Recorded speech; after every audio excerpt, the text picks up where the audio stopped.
Alex Hormozy said this about your 20s. You can either work it up and become an underlived 30-year-old, or you can live it up and become an underskilled 30-year-old. After enjoying some nice Gambian food for my 20th birthday, I asked myself, what does it mean to step into your 20s? I think stepping into your 20s is simply another chapter of your life where your priorities will shift and, what you care about will also shift. While it won't be easy, I will be sharing 20 lessons that I am taking into my 20s. Whether it's your mindset, your environment, or just things to have at the back of your mind. What you think you need is discipline. But before that, are your dreams really your dreams? Or are they someone else's? Before discipline, you need alignment. So take a moment to reflect and ask yourself, what version of myself am I trying to get to? The first time I was confronted by this question was in sixth form. I started to think about personal branding, my career, networking, and more generally, I was actually thinking about what would I have to leave behind in order to become a better version of myself. As a 16, 17-year-old, guys were looking at me like, you're smart, Don't forget me when you make it up there. He knows what's going to happen in 2050. But the beauty is, nobody has it all figured out. We just pretend like we do. It is conventional wisdom that you have to figure everything out in your 20s and basically stick to it for the rest of your life. The truth is, you need a direction and to be open-minded, because the way you think and approach things will change. Think about the amount of change you went through from ages 10 to 20. In fact, get some pictures up.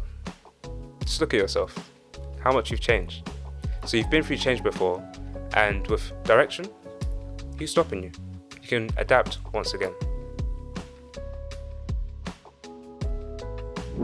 This is a principle used by athletes and employers, which states you should use 70% of your maximum output and reserve the remaining capacity for moments of unexpected demands or changes.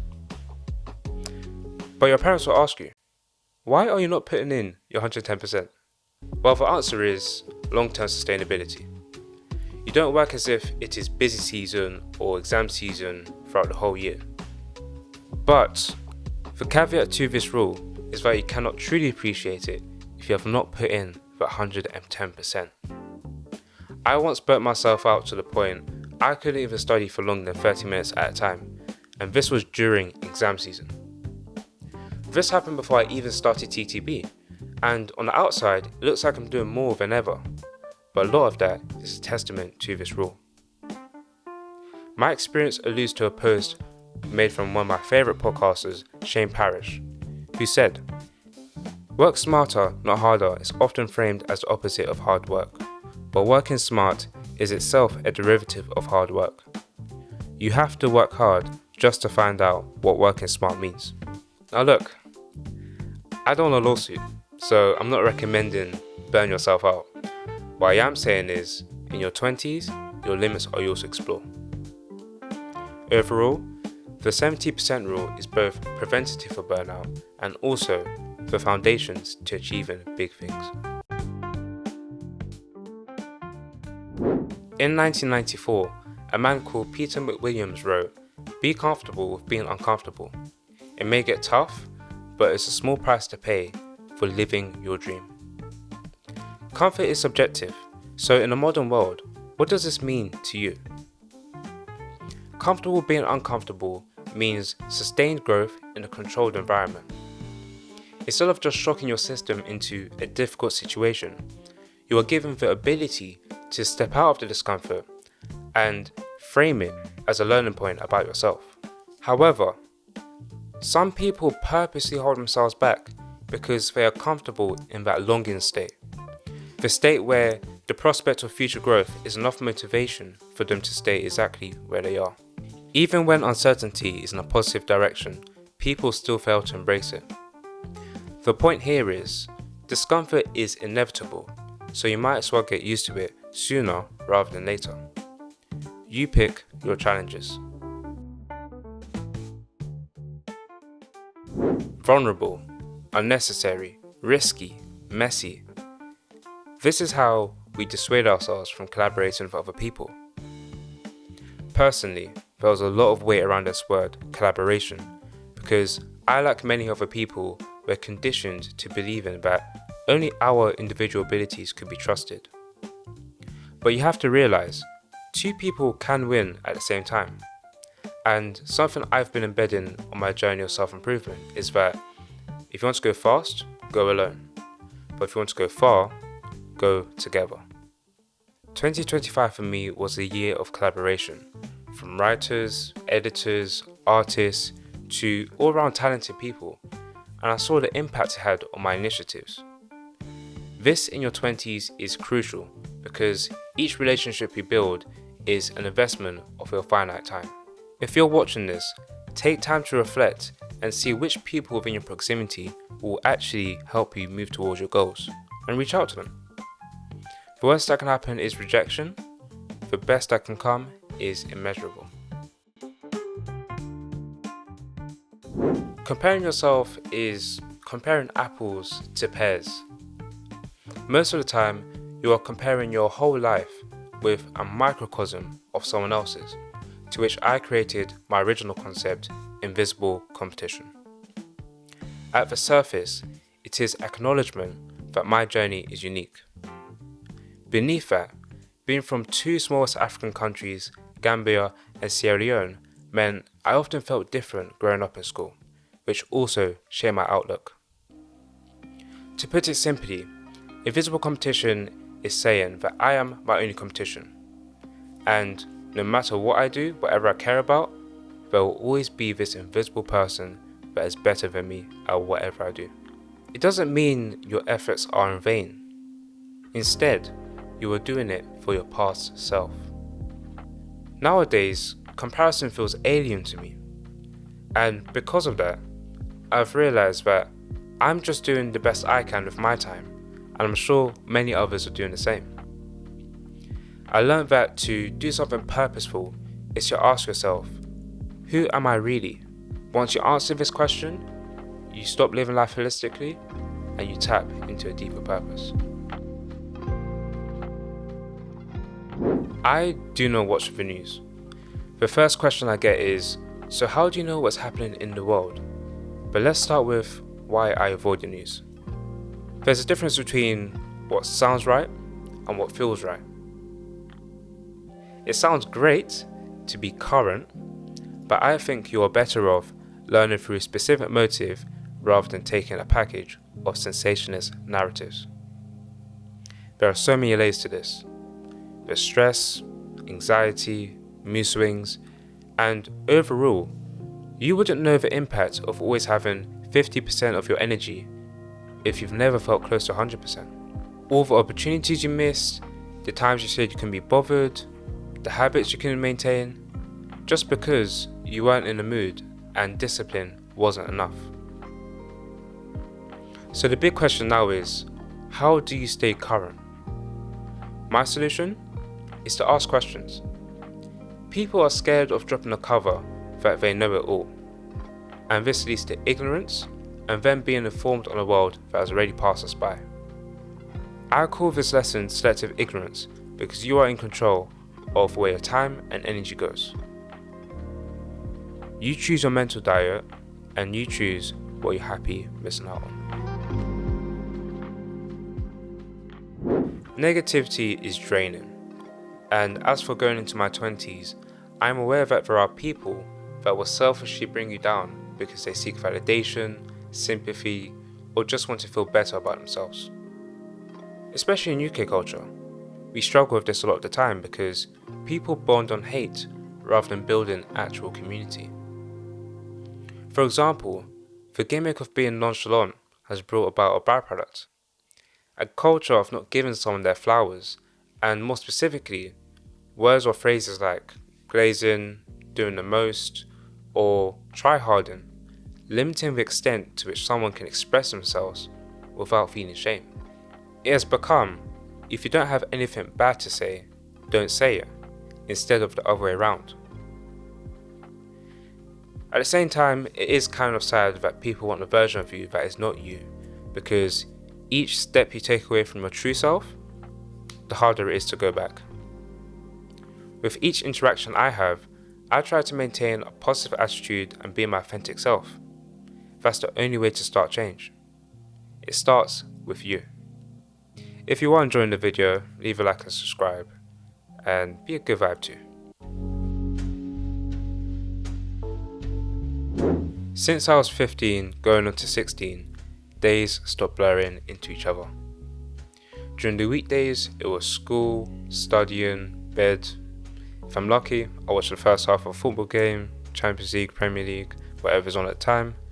During the weekends, it was playing FIFA, studying, watching hours of YouTube. Absolutely nothing wrong with that. In fact, I wish I could go back. But for myself and my potential, irrespective of the high grades at that time, I was very much leaving my future up to chance. I was doing enough to get the highest in the class at the time, but I wasn't developing the skills or experiences that I would need to do something I actually wanted to do.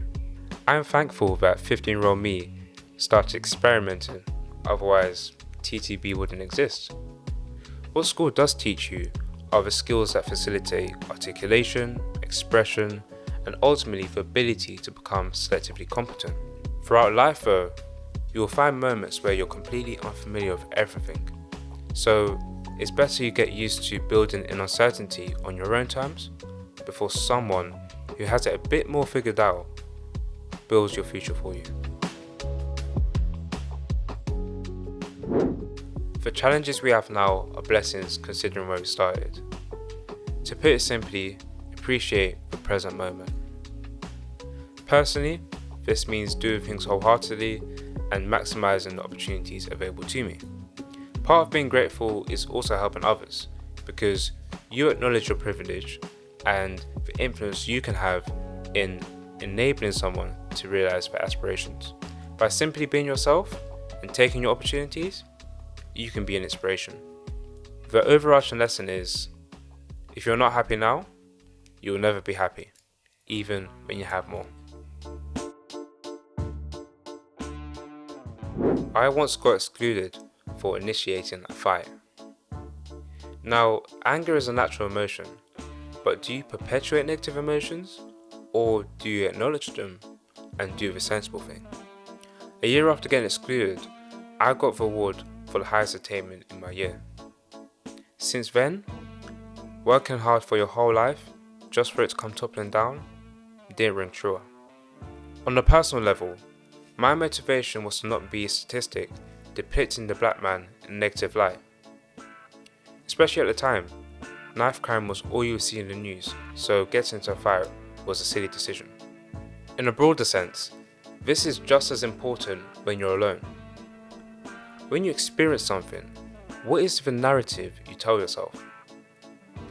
Are you going to lead a life where a spilled coffee, cancelled meeting, cancelled train will dictate how you feel for the whole day, or your whole week even? You have to ask yourself this question, because when you look back, you realize how volatile and irrational you can be when you react fast and emotionally. You are in control of how you experience your emotions, and as I've learned, one slip up can throw away everything.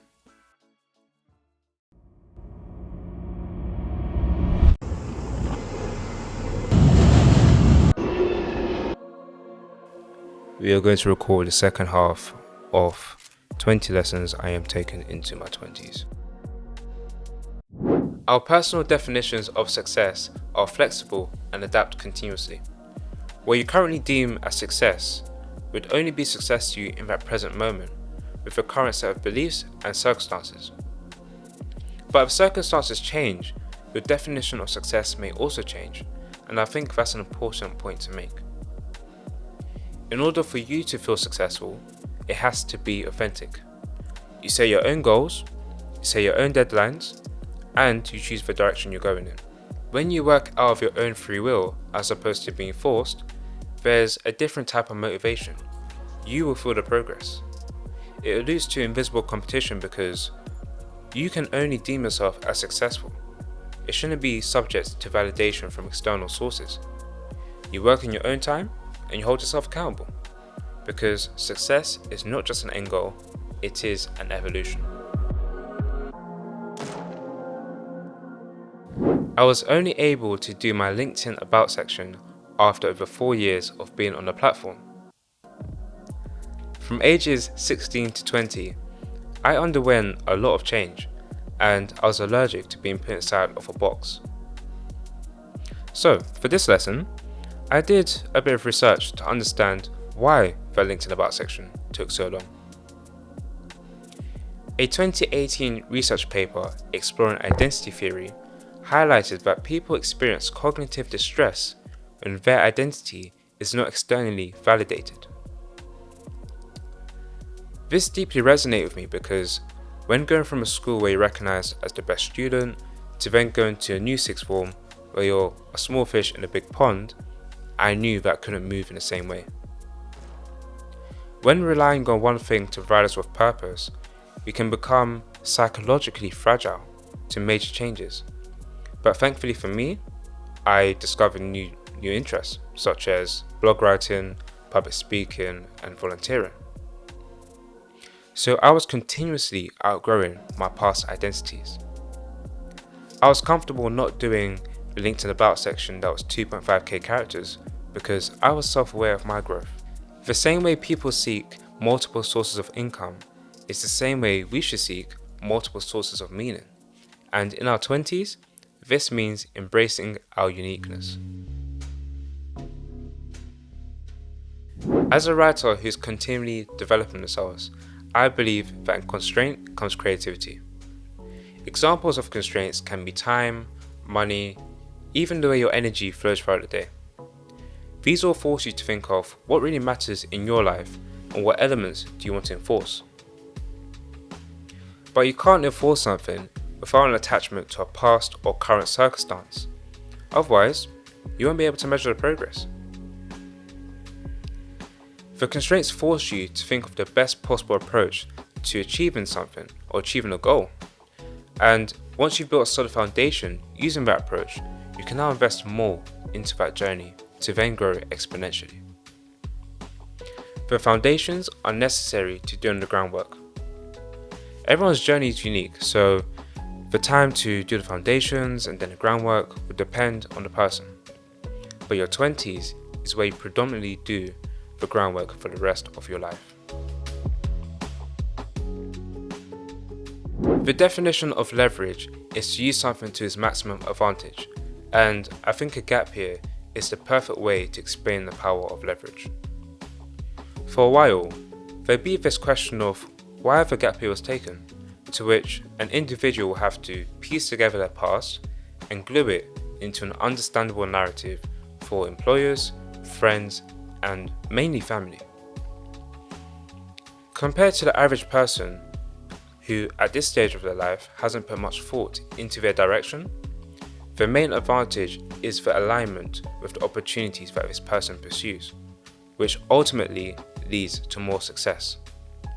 For example, in an interview they'll ask you, why are you a good fit? To which you have to leverage a past experience to demonstrate why you are the correct person. Not only does a gap year provide the opportunity to have new experiences, but it also offers you the space to reflect deeply, which most people don't do. Most people reflect when they're under pressure to do so, but as I'll get onto later, reflection is a necessity in sustaining your growth. I personally didn't do a gap year, but I think something that a lot of people will need to hear is that it is okay to add an extra step in your journey to achieving something, because if it gives you confidence to achieve that bigger goal, it is worth it. Use me as an example. Before starting the podcast, I wasn't consciously adding steps to getting there, but I was trusting my intuition and getting used to being in front of the camera, even behind the camera too. I was then able to leverage everything from practical experience for knowledge to create the podcast. Without leverage, you do things in isolation, and you become a person who's a jack of all trades and master of none. practice is aimless without reflection. This is something I am working on myself because I find it difficult to not just move on to the next thing. But research shows that repetition increases your ability to recognize something faster, but too much can lead to confusion. And to have sharper memory for the details, you need to reflect and analyze. A lot of the time, we can hyper-focus on repetition and kind of just ignore what our intuition is telling us. Those who can distinguish between what they want, which a lot of the time is just comfort, between what they need, will be the ones that are most fulfilled, focused, and self-aware, to which reflection is necessary. So, my lesson here is, have something that offers you the space to reflect.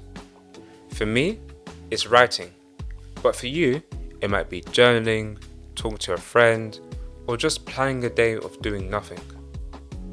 The main takeaway is, you can't get better at something until you know what to get better at.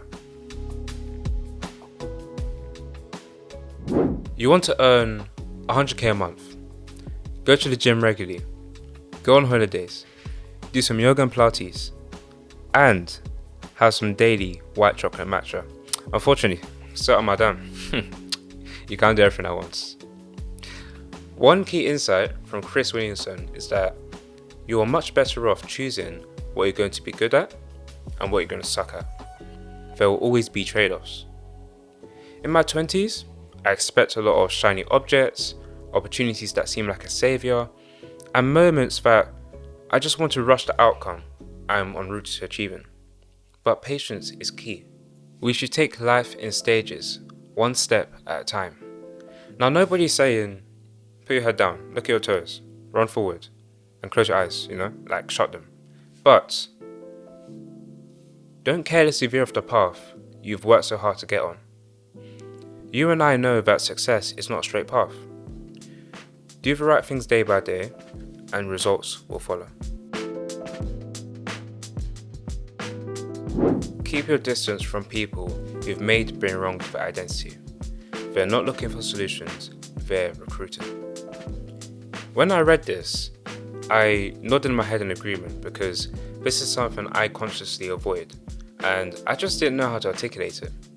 It is energy sapping to maintain a good relationship with someone who doesn't take accountability and blames their shortcomings on the failures of other people. If a relationship requires you to give up your own needs to maintain it, it is not a healthy relationship. This mainly applies to romantic relationships and friendships, but it can apply in different cases. My basic principle is being a light in someone else's life, whether I've met them for the first time or I've known them my whole life. The energy you put out into the world will be reciprocated in conversations, opportunities, and the people you meet. Protecting your energy is a necessity in channeling your own in the right way. Momentum has led to urgency overriding fear. I was working on my podcast for an extended period of time, and I was exposing myself to a wide range of podcasts and continuously taking notes on them. I didn't anticipate doing a podcast, let alone get in front of camera in 2025. But because I try to make every day count, the right choices stacked up, and I've noticed that whether it be intentional or a byproduct of the habits I already have, something will eventually click. In this sense, inspiration is a spark, and your habits, achievements, and progress are the gunpowder waiting to be lit. As a lesson from my 20s, this is about increasing that surface area for future breakthroughs. Momentum is your best friend, and each day is an opportunity to position yourself better for tomorrow. I'm going to approach this from the view of you doing something unconventional. How do you explain a calling that hasn't materialized yet? I'm talking about that business, that social project, that commitment you only seem to understand. How do you explain it while considering the doubts, the judgments, and the cautionary tales? People have their reservations, and others just want to protect you. But you need to understand that not everyone will get it. Especially when it comes to passion and obsession, you might be the first person in your circle to do something different. You can't make someone understand when they've made it their mission to impose their beliefs onto you. A lot of the time, you don't owe anyone an explanation. This is because if you get caught up in the expectations of you, you will lose sight of what you really want. Set your boundaries and take most things with a pinch of salt. You should know what you're doing first thing in the morning. Through planning, you have cultivated the conditions to have a productive day, and you allow your mind to tend towards longer term thinking. Now, when you brainstorm, you know that your best ideas don't come to you when you're forcing them, they mostly come when you're relaxed. As a result, you can plant a seed today that germinates tomorrow or in a decade. You'll notice that this seed is at the back of your mind and you have random touch points with it. Without the urge of having to achieve something with that seed, you're now watering it. This describes the journey of me starting my own podcast, a journey that was a couple months long, and every time I had an idea, I would note it down. Sometimes the notes might take 10 seconds, sometimes 30 minutes, but when I looked back, I was assured that I had covered sufficient bases to make something happen. So I think the final lesson should be on patience, because a lot of us have the seeds already. You can't rush the process of the roots interweaving and the dots connecting. You just have to give it space to breathe. In the meantime, you do things aligned with your long-term vision. Now in those moments where your energy has been misplaced because, you got into something or maybe even failed, right? You know that it isn't the end of the road. You've created an ecosystem of boundaries, targets, and ambitions. So patience means creating the right conditions and letting the seeds grow by trusting the process. That is it. Those are my 20 lessons that I am taking into my 20s. I hope you enjoyed it. I hope you learned something. And if you have any more lessons, any more ideas, let me know. Let's talk.